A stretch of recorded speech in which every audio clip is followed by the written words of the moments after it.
Olá, dando prosseguimento aos nossos vídeos, eu quero hoje falar sobre o pragmatismo. A palavra pragmatismo é proveniente do grego da palavra pragma, que significa, entre outras coisas, negócio, ato, ação, evento. O termo pragmatismo foi introduzido na filosofia por Peirce, em 1878. Quem nos informa isso é William James. No entanto, William James é considerado o fundador do pragmatismo. Como sistema de pensamento, basicamente, o pragmatismo parte da concepção de que o homem não é essencialmente um ser teórico com preocupações transcendentes. Antes, a sua inteligência está voltada para a concretização de seus propósitos, que são eminentemente práticos. Por isso, todo conhecimento tem um objetivo prático. No pragmatismo, nós temos o rompimento do pensamento metafísico. O que significa isso? Neste caso, significa que o que importa é a funcionalidade. O correto é aquilo que funciona, que satisfaz. Assim, o valor intrínseco foi substituído pela eficácia. O que funciona tem valor. As ideias consideradas verdadeiras são as que funcionam. E por isso essas são valiosas. Deste modo, não existem absolutos. Vocês observem que sempre o problema esbarra nessa questão. Não há absolutos. Tudo é relativo. Os conceitos que dentro de nossa percepção não se mostram relevantes são simplesmente descartados.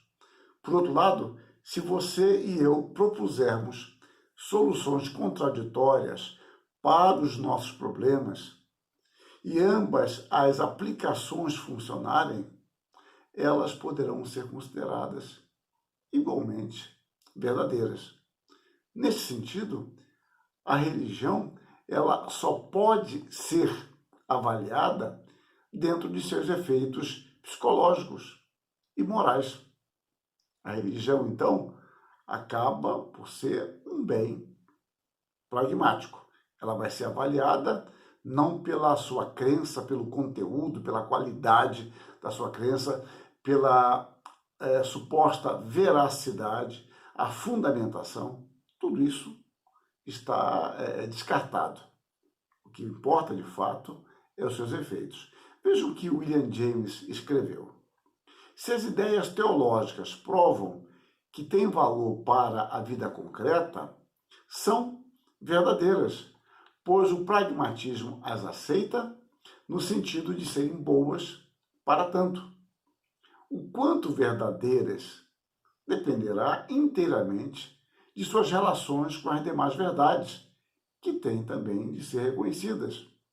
O pragmatismo está disposto a tomar tudo, a seguir ou a lógica, ou os sentidos, e a contar com as experiências mais pessoais e mais humildes. Levará em conta as experiências místicas, se tiverem consequências práticas. Ou seja, se você alega ter um contato com o transcendente, bom, eu não quero nem saber se é verdade ou é mentira. O que me importa é o fenômeno resultante desta alegada experiência mística. Eu atuo apenas neste âmbito. Vocês observem que as ciências da religião têm como um elemento de pressuposição essa concepção. Então, continuando aqui com William James, levará em conta as experiências místicas se tiverem consequências práticas. Acolherá a um Deus que viva no âmago mesmo do fato privado, se esse lhe parecer um lugar provável para encontrá-lo. O seu único teste de verdade provável é o que trabalhe melhor o sentido de conduzir-nos, o que se adapta melhor a cada parte da vida e combina com a coletividade dos reclamos da experiência, nada sendo obtido.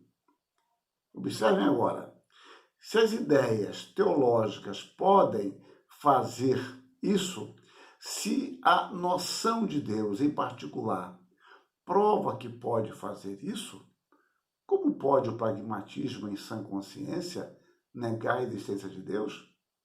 O pragmatismo não pode ver sentido em tratar como não verdadeira uma noção que foi tão bem sucedida pragmaticamente. Que outra espécie de verdade poderia haver para o pragmatismo que toda essa concordância com a realidade concreta? Então, observem, até as ideias teológicas podem ser aceitas se elas demonstrarem, se relacionarem com outras verdades de maneira prática.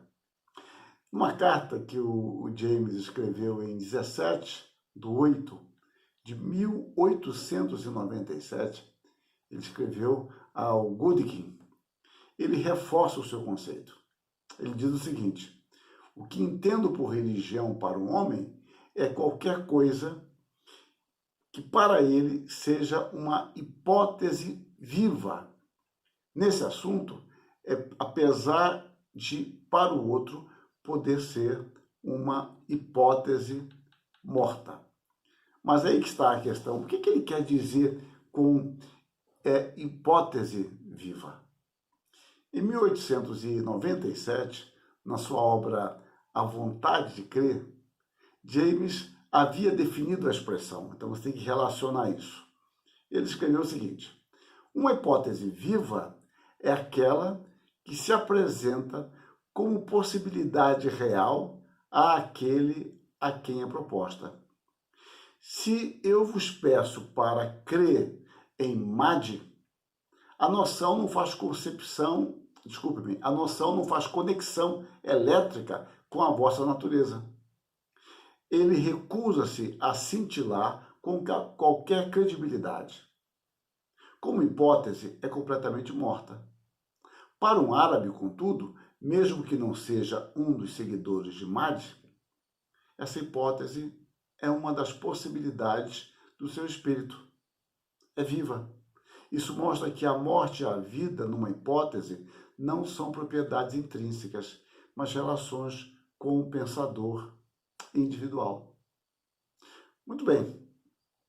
Pouco mais tarde, na redação de suas preleções sobre as variedades da experiência religiosa, James ele conclui que, apesar das discrepâncias de credos, há um testemunho unânime, abre aspas, um certo julgamento uniforme que todas as religiões parecem encontrar-se, fecha aspas, uma inquietude e a sua solução, abre aspas novamente.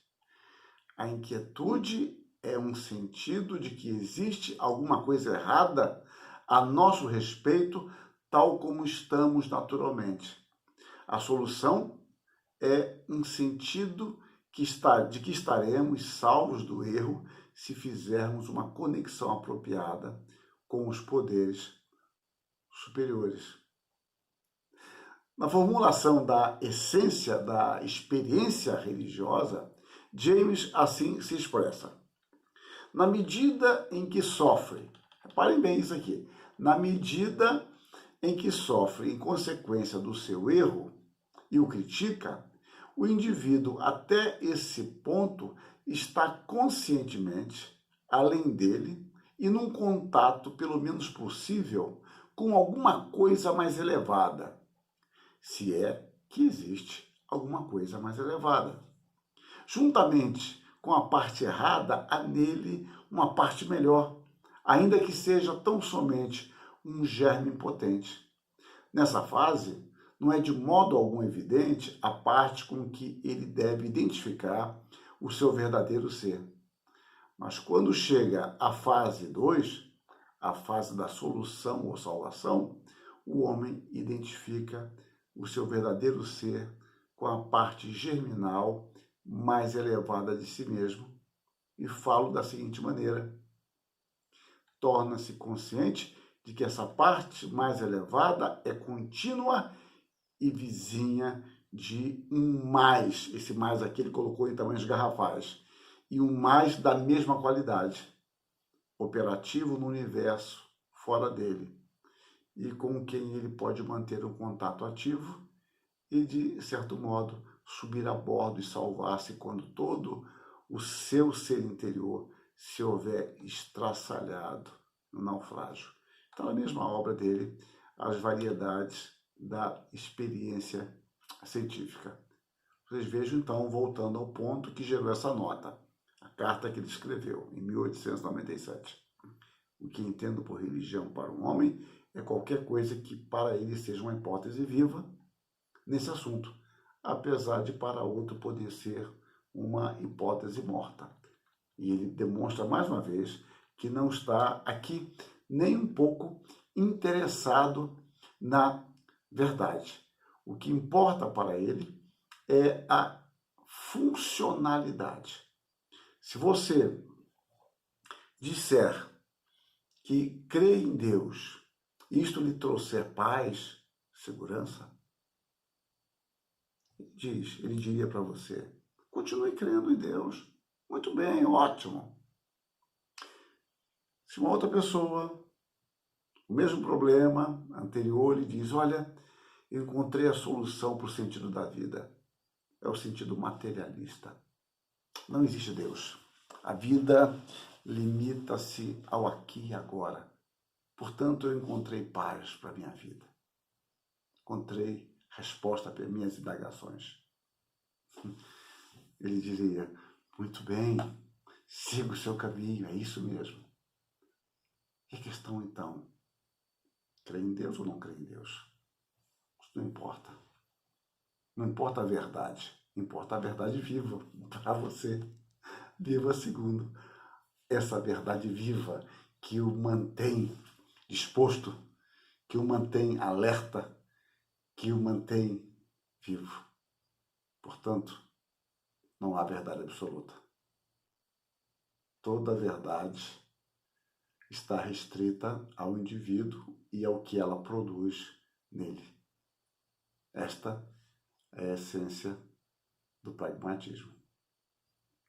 Dá vontade de já começar a fazer a crítica aqui, mas eu quero deixar para um outro momento. Que Deus nos instrua, nos abençoe e nos dê discernimento. Amém.